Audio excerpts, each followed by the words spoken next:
En nuestro diván colectivo recibimos hoy a Estefanía Pilichodi, ella es licenciada en psicología y hoy nos ha traído el tema trastornos obsesivos compulsivos. Fundamentalmente vamos a aprender cómo acompañar desde la familia y también desde la escuela. ¿Cómo estás, Estefanía? ¿Cómo estás, Ivana? Gracias Bienvenida. por invitarme. Bueno, primero, por supuesto, me interesa muchísimo que podamos conocer de qué se trata esto de los TOCs y además, bueno, esta propuesta buenísima que tiene que ver con la prevención, porque hablamos de niños, niñas, hablamos de la escuela.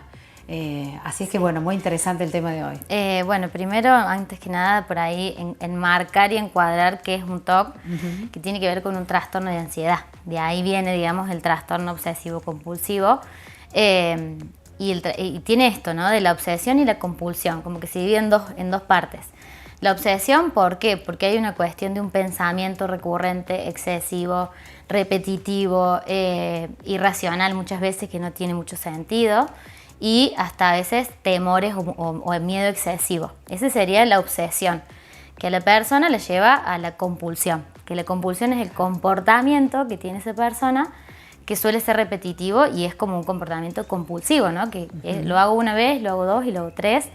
Y es como una necesidad, que digo yo, de descarga, de decir, bueno, esa persona necesita realizar ese comportamiento para aliviar el estrés, ¿no? Aunque sepa que lo ha hecho varias veces, porque es consciente la persona, ¿no? Sí. De que le está pasando. Es consciente y por eso muchas veces pasa esto de que sienten vergüenza, que se sienten ridículos, y que por ahí yo siempre digo esto también desde el cómo acompañar la familia, los compañeros, sea un adolescente, un niño o un adulto. Esto de darle el tiempo también a esa persona a que exprese o haga lo que tenga que hacer, porque es un ritual, ¿no?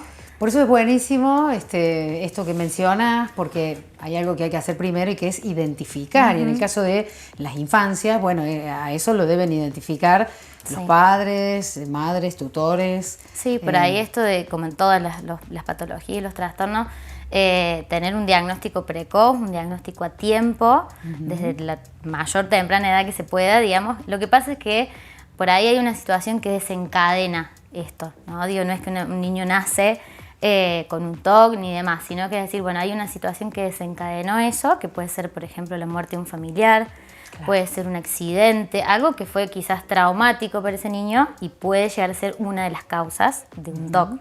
¿Tiene que ver, Estefanía, esto con la edad de la razón aproximadamente en los niños? Es decir, a partir de los 7, 8 años, o puede suceder antes incluso. En realidad por ahí es como muy fino el dónde y cómo identificar, porque los niños por ahí tienen comportamientos repetitivos, ¿no? Niños de 2, 3, 5 años que por ahí juegan siempre lo mismo o hacen lo mismo.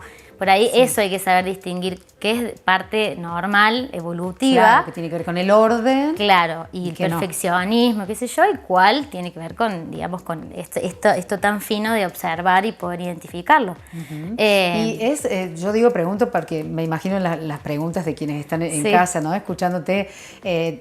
¿Es una sola conducta la que basta para decir, creo que puede tener este diagnóstico, o a veces identificamos varias y por eso nos llama la atención? Sí, por ahí depende del pensamiento que esa persona tenga. Por ahí, si la persona piensa que tiene que tocar o corroborar, por ejemplo, la cerradura de su casa una determinada cantidad de veces para evitar que a alguien le pase algo, ¿no? Por ejemplo, el pensamiento es ese, evitar que porque a alguien le va a pasar algo, entonces si yo hago esto no le va a pasar, ¿no? Por eso digo que no es razonable, es irracional y no tiene, digamos, por ahí argumento esa persona, que yo por ahí en el consultorio trabajo mucho esto de, bueno, a ver, de la fantasía y lo real, de decir, porque vos hagas o corrobores 5 veces una puerta, no vas a evitar que a alguien le pase algo, ¿entendés? Como eso por ahí creo que, y respecto a los comportamientos puede haber uno o varios comportamientos que uno observe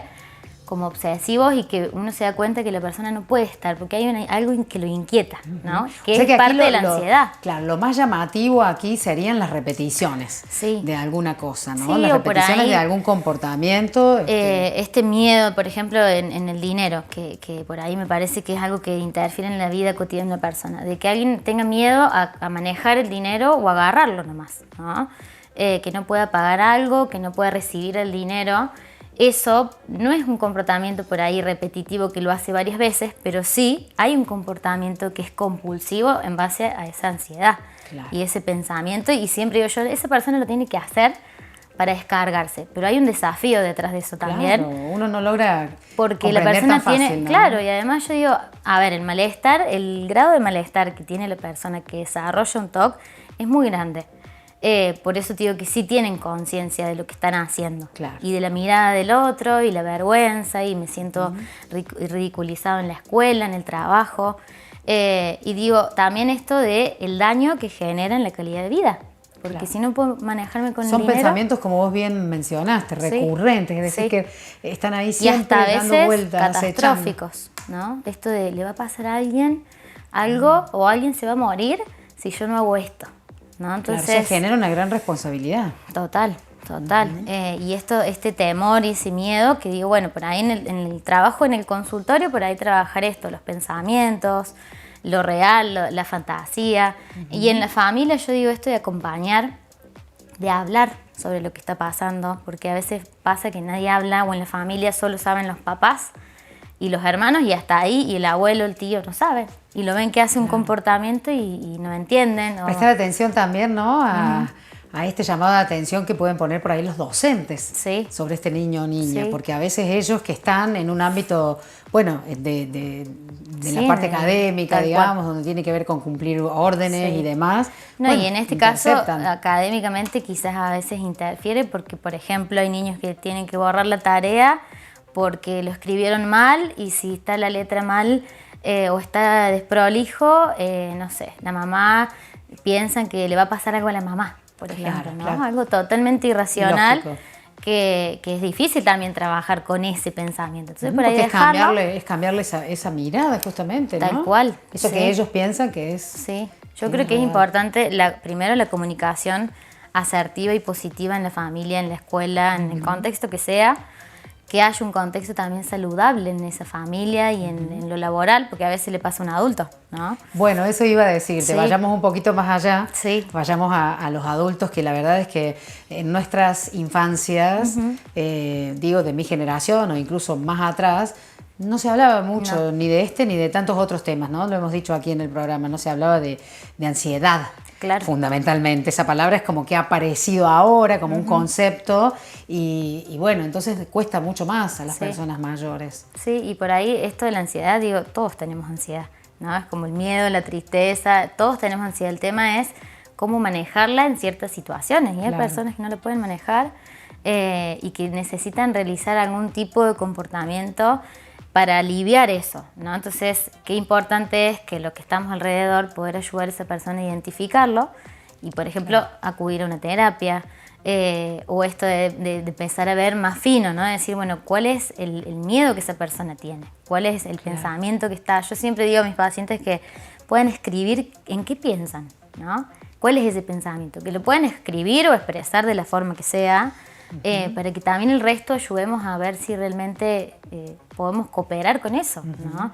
Y después otra de las cosas importantes es esto de que decía de no reírse, de no burlarse, de no juzgar, de que no sea un tabú, ¿no? Ni en la escuela, ni en el trabajo, ni en la familia, el TOC. Buenísimo, justamente de eso se trata este espacio, de poder brindar información, de abrir un ratito la puerta a este diván colectivo que justamente tiene que ver con la consulta de la gente, lo que todas alguna vez nos preguntamos, ¿no? Respecto a temas que son inherentes al ser humano. Muchísimas gracias, Estefanía. Gracias a vos. Es un gusto poder conversar con vos.